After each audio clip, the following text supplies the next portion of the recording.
welcome back. So we have two gentlemen who have jackpot from Nigeria. Now, one of them, when I was on the Bank of Industry program, used to go to his factory in Kaduna State, but today he has relocated to Canada. And then there's another man also that he has gone to the United States. He used to have a company running here in Nigeria, but both of them have jackpot, and they're supposed to make up part of the middle class. So I'll introduce you to them in just a bit, but first let's meet Nigeria's middle class. So Nigeria's middle class estimation says that about 40 to 50 million people, that's about 17% of the full population, are supposed to make up that middle class household, approximately 8 to 10 million.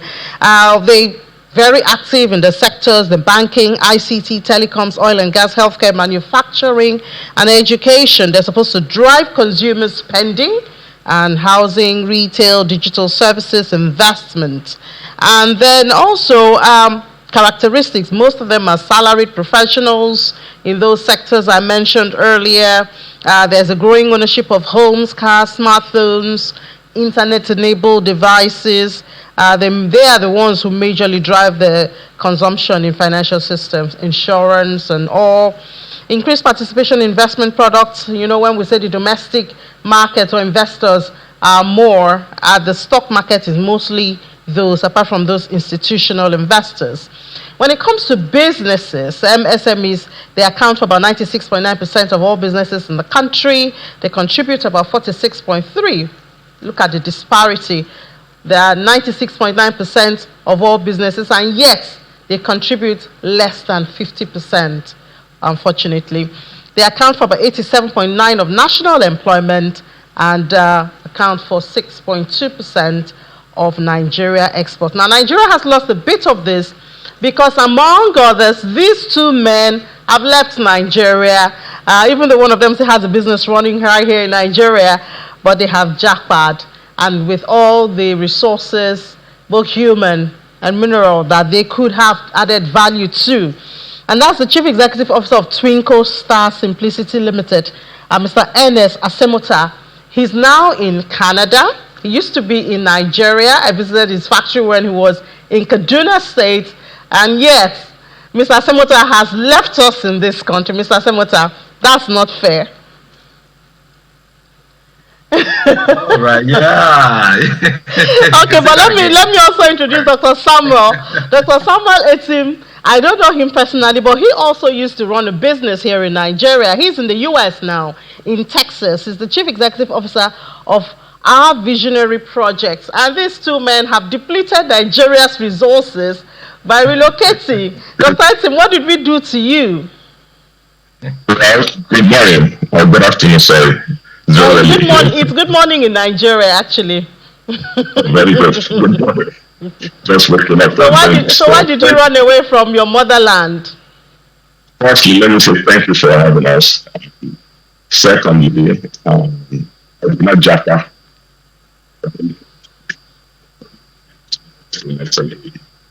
So I can barely hear you, Dr. Etim. I don't know what the issue is. Dr. Etim, can you hear me?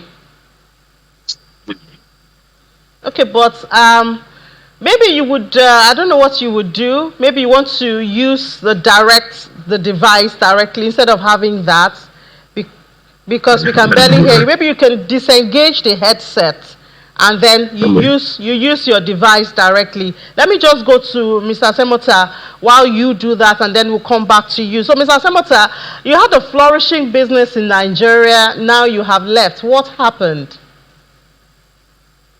All right. Can you hear me very well? Yes, I can hear you. Okay. It truly, though the business is still there, you know, without my presence, but basically, thank God you have, we've met quite a number of time while I was in Nigeria, how we were trying to grow and fit into the Nigeria economy, especially the microeconomy in Nigeria. But you see, like what you said, it is not just because of hunger or because of, we did not know what we were trying to do that we left. It was basically because of system failure. system failure. A lot of us, like according to your analysis, over 40 to 50 million people are on this business bracket. But let me tell you one thing today. Those are just main data that has not been updated. But I will tell you, it has come down so much.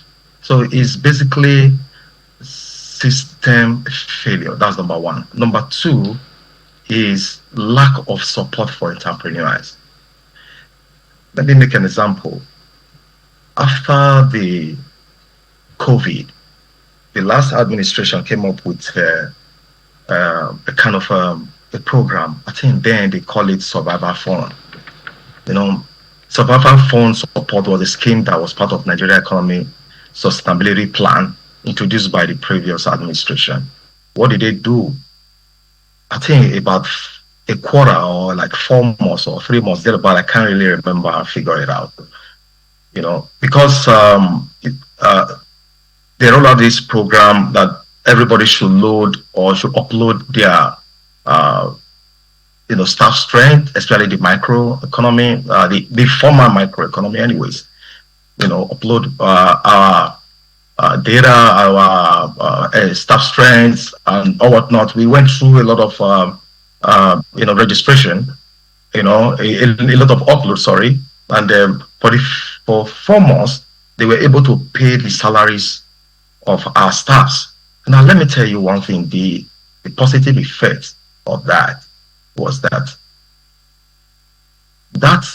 support for that 4 months was able to re-energize our expenditure, in the sense that we are able, like, let me use myself as an example. For that 4 months that the federal government paid those salaries, we are able to save about 2 point something million, no, 3 point something million, and we're able to reinject it into that program. But after then, the government shut down. Now, if such scheme is being introduced, periodically, I think it would have helped even we are talking about the middle class now. It would have even helped some of the lower class to even come up to the middle class. But let me tell you, Amy, let's be frank, we need to be blunt. We have tasted the economic issue, the economy in Nigeria. We are tasting it here in Canada. There's a huge difference. Now, we have the CAC, what we call the Corporate Affairs Commission. All what they do is just to register a business and collect annual returns. That shouldn't be. That is where the system failure starts from. I will beat on them because, first of all, we can't register a company. A lot of companies are just portfolio companies. We don't relatively have machinery, equipment, or what they do. And when you go out to pay for contract and all that, these are the people that will get it. These people that do not have equipment on ground. You understand? That is where my second reason will come from. Corruption. Corruption has become so high in the system.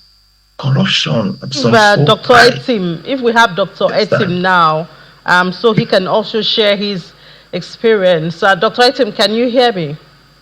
I'm hoping you can hear me this time. Yes, it's good okay? now. Perfect. Yeah. So share with us your experience while you left.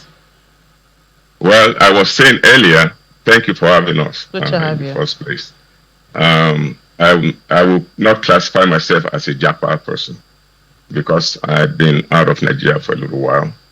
Basically grew up in the United States after I turned 22 years old. But my experience has been basically doing experiences back home to help the middle class. That is what drives me.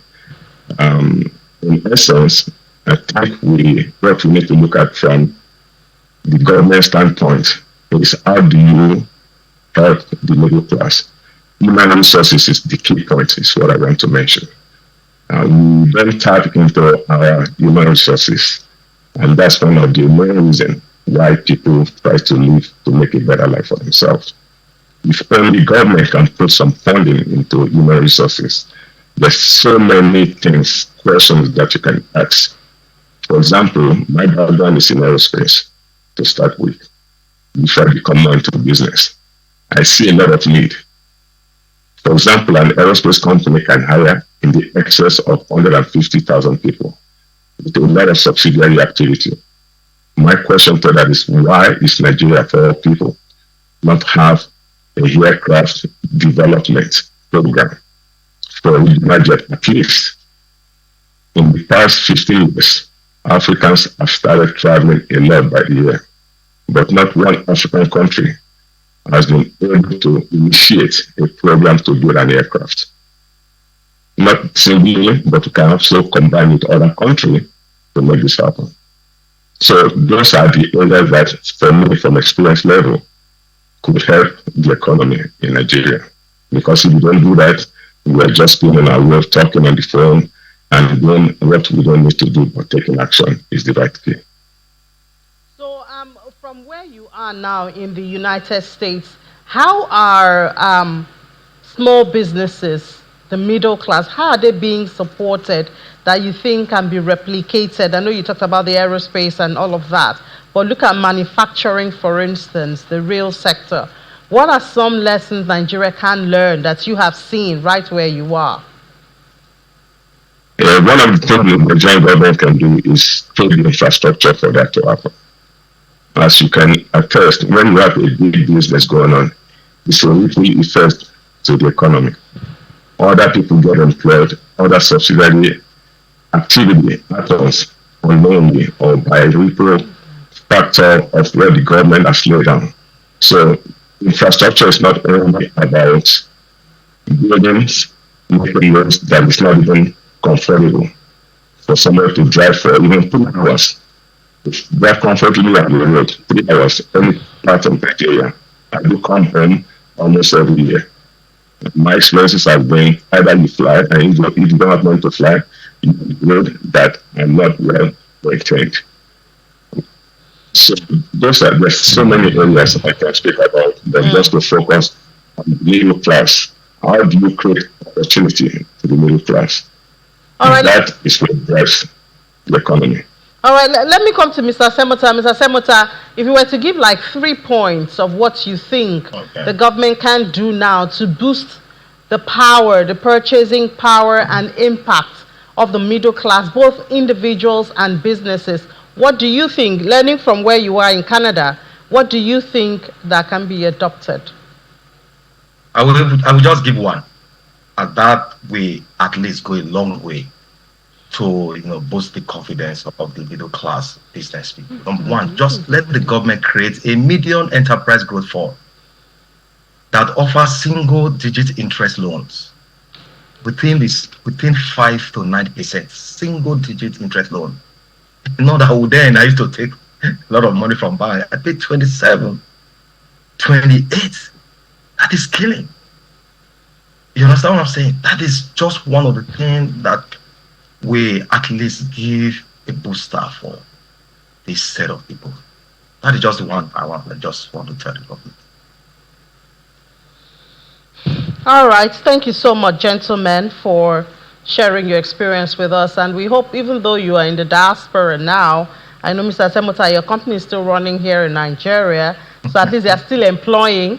But we beg Dr. Etim to also, send some diaspora remittances back home to make impact. But thank you so much for your time and your views on the program this morning. Chief Executive Officer of Twinkle Star Simplicity Limited, Mr. Ernest Asemota, joins us from Canada, while Dr. Samuel Etim, the Chief Executive Officer of our Visionary Project, joins us from US, Texas in US. Thank you so much for your time, gentlemen. Thank you very much, Ine. Let's take a break and just hop over to the global space.